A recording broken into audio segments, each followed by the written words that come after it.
Penampilan Aming ubah gaya rambut curi perhatian, ramai disebut maco. Aming kembali jadi sorotan lantaran kembali tampil beda. Melalui akun Instagramnya, Aming memposting foto dengan model rambut pendek. Tak lupa, Aming menuliskan keterangan dalam unggahan fotonya tersebut. Aming mengaku baru seumur hidup memotong rambutnya dengan model rambut pendek. Aming pun mengaku awalnya kurang pede dengan model rambut pendek saat ini. Unggahan Aming tersebut pun mencuri perhatian rekan artis.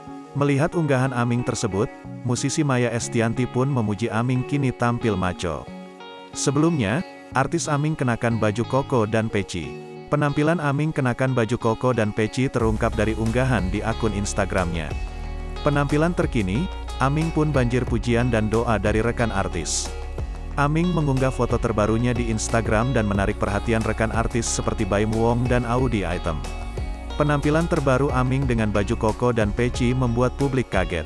Aming terlihat berpose di depan foto ulama. Nampaknya Aming saat itu tengah melakukan ziarah ke makam para ulama. Penampilan tersebut sangat berbeda dari Aming yang dikenal androgini, kerap mengenakan pakaian wanita.